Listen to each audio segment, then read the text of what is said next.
So hey guys, welcome back to another video. I hope आप सभी बढ़िया हैं। सो आज की वीडियो ना बहुत ही इंटरेस्टिंग होने वाली है बिकॉज आज मैं शेयर करने वाला हूँ कुछ ऐसी टिप्स आपके साथ जो आइल्स रीडिंग में हेल्प करेंगे आपकी अच्छा स्कोर करने में। बिकॉज पर्सनली मैंने बड़ी डिफिकल्टी फेस की है इस चीज़ को लेके, बिकॉज होती नहीं थी वैसे आइल्स रीडिंग, लेकिन मैंने 7.5 बैंड इसमें स्कोर किए हैं। सो मैंने सोचा क्यों ना आपके साथ भी कुछ ऐसी टिप्स शेयर कर दूँ जो आपकी हेल्प करेंगे आइल्स रीडिंग में अच्छा स्कोर करने में। एंड लास्ट में कुछ बोनस टिप भी शेयर करूँगा।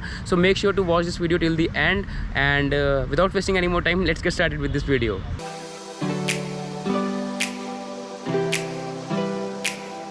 So point number 1, don't read the passage first. बहुत इंस्टीट्यूट में ये बताया जाता है कि पहले आपको पैसेज पढ़ना है देन क्वेश्चंस पे जाना है। अरे पहले क्वेश्चंस पढ़ोगे तो पता चलेगा ना कि आपका आंसर क्या है। सो मेक श्योर आपको पहले क्वेश्चन से गो थ्रू होना है, उसके बाद आपको पैसेज की तरफ जाना है। बिकॉज क्वेश्चंस आपके दिमाग में रहेंगे तो पता चलता जाएगा कि आंसर कहाँ कहाँ पे है। So moving towards the next point is don't waste your time on single question. Make sure, देखो आपको 60 मिनट मिल रहे हैं 40 क्वेश्चन अटैम्प्ट करने के लिए। सो आपको किसी भी पर्टिकुलर क्वेश्चन पे ज़्यादा टाइम वेस्ट नहीं करना है। आपको कैसे पैसेजेस पे टाइम डिवाइड करना है वो भी मैं नेक्स्ट पॉइंट पे बताने वाला हूँ। लेकिन पहले एक चीज़ दिमाग में बिठा लो कि किसी पर्टिकुलर क्वेश्चन पे अटकना नहीं है, जो नहीं आएगा उसको छोड़ते जाना है। नेक्स्ट पॉइंट ये है कि आपको पैसेजेस को ना टाइम के साथ डिवाइड करना है कि आपको हर एक पैसेज को 17 मिनट्स देने हैं। 17 + 17 + 17 which is equal to 51 minutes. तो 17 मिनट में प्रैक्टिस करनी है हर एक पैसेज को। इससे होगा क्या कि आपके पास लास्ट में 9 मिनट्स बच जाएंगे जिसमें आप रिवीजन कर सकते हो और कुछ तुक्के भी मार सकते हो जहाँ पे आपके कुछ एक्स्ट्रा नंबर मिल सकते हैं आपको, राइट। तो आपको इस चीज़ का ध्यान रखना है कि आपको पैसेजेस को टाइम के साथ डिवाइड कर देना। ये मेरा पर्सनलाइज, मुझे मेरे जो आइल्स के टीचर थे उन्होंने मुझे ये चीज़ बताई थी और ये चीज़ मेरी बड़ी हेल्प की इस चीज़ ने। आप क्या कर सकते हो, स्टार्टिंग में आपके 17 मिनट्स में पैसेज जो है वो नहीं होगा, but with the passage of time जैसे जैसे आप प्रैक्टिस करते जाओगे आपका 17 मिनट्स में पैसेज जो है वो कंप्लीट होने लग जाएगा। तो our next point is do not watch your clock, do not watch time, do not track time. Her 2 minute बाद टाइम चेक नहीं करना है, इससे आपको एंग्जाइटी हो जाएगी। यही आदत आपको पेपर में आपके मार्क्स में इफेक्ट करेगी। आपको बार बार घड़ी को नहीं देखना है, आपको 17 मिनट्स देने हैं अपने आपको। एटलीस्ट 10-15 मिनट के बाद आप घड़ी देख सकते हो, बट 2-2 मिनट बाद चेक करने की ज़रूरत नहीं है। इससे आपको एंग्जाइटी बढ़ेगी और आपका जो परफॉर्मेंस है ना वो थोड़ा सा डिग्रेड हो जाएगा। So make sure to keep this thing in mind. और 5th point is write your answers in capital format. आपको स्मॉल लेटर्स में नहीं लिखना है, कैपिटल में लिखना है। बिकॉज स्मॉल में चांसेस ज़्यादा होते हैं कि आपके स्पेलिंग मिस्टेक हो जाए। एंड एक और चीज़, बच्चों को पता नहीं होता कि स्पेलिंग के भी मतलब मार्क्स होते हैं। अगर आपने एप्पल APPLE की जगह APPEA लिख दिया है तो आपको वहाँ पे मार्क्स नहीं मिलेगा। तो our next point is read the instructions properly. क्या होता है कि कभी कभी क्वेश्चन में लिखा होता है कि आंसर दो ट्रू और फॉल्स में, हम लिखते हैं येस और नो में, वो भी गलत है।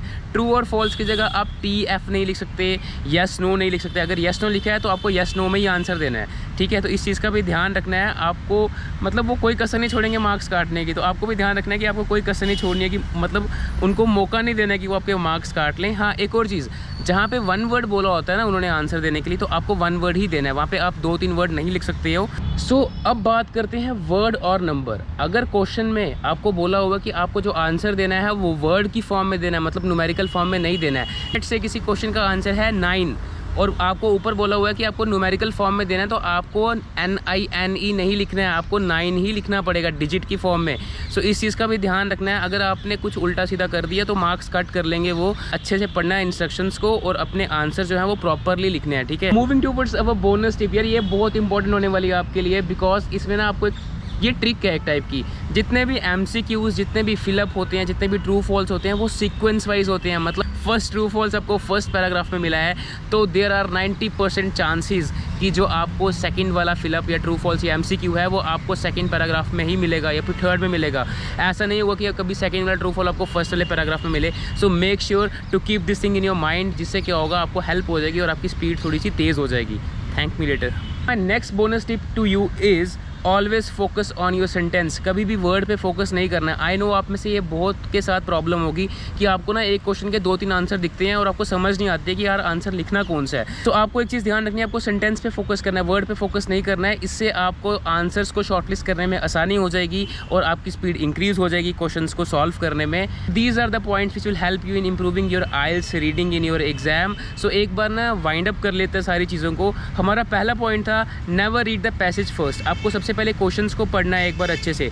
दूसरा पॉइंट, आपको पर्टिकुलर क्वेश्चन पे सारा टाइम वेस्ट नहीं करना है क्योंकि टाइम हमारे पास लिमिटेड है, तो make sure to utilize it properly. Third point, divide the time in 17 minute segment. हर एक पैसेज को 17 मिनट दो और लास्ट के 9 मिनट्स में कुछ तुक्के मारने तो तुक्के मार लो और कुछ क्वेश्चन जो आपको लग रहा है कि आप ढूंढ सकते हो आप उन पे फोकस कर सकते हो। फोर्थ पॉइंट, आपको बार बार अपनी घड़ी को नहीं देखना है और एग्जाम में भी घड़ी को नहीं देखना है, इससे आपको एंग्जाइटी हो जाएगी और प्रॉब्लम हो जाएगी, आपकी स्पीड ना कम हो जाएगी। ठीक है, तो 5वां पॉइंट था, आपको आंसर जो है वो कैपिटल में लिखनी है, स्मॉल में मिस्टेक होने के चांसेस ज़्यादा होते हैं और अपने स्पेलिंग्स पे भी फोकस करना है। ठीक है, ये नहीं हो कि स्पेलिंग गलत लिख के आ जाओ वहाँ पे, तो काम खराब हो जाएगा, वो मार्क्स नहीं देंगे आपको। उसके बाद रीड द इंस्ट्रक्शन प्रॉपरली, आपको जो इंस्ट्रक्शन में बोला गया है ट्रू और फॉल्स, तो आपको आंसर भी ट्रू और फॉल्स में ही देना है, यस और नो में नहीं लिखना है। So make sure to read the instructions properly. इसके बाद आपको वर्ड में आंसर देना है या नंबर में, तो वही है यार, आपको इंस्ट्रक्शन जो है वो अगर आप पढ़ोगे ऊपर, अगर आपको वर्ड में लिखा है या फिर न्यूमेरिकल में लिखा है, अगर वर्ड में लिखा है तो आपको NINE लिखना पड़ेगा, और अगर आपको न्यूमेरिकल में फॉर्म में बोला तो आपको 9 डिजिट लिखना पड़ेगा। ठीक है, इसके बाद थी हमारी बोनस टिप। तो अगर आपको पहले फिलअप या पहले MCQ का आंसर आपको फर्स्ट पैराग्राफ में मिला है, तो देयर आर 98% चांसेस हैं कि आपको जो सेकंड का जो आंसर है वो आपको सेकंड पैराग्राफ, थर्ड का थर्डिंगली आपको मिलेगा।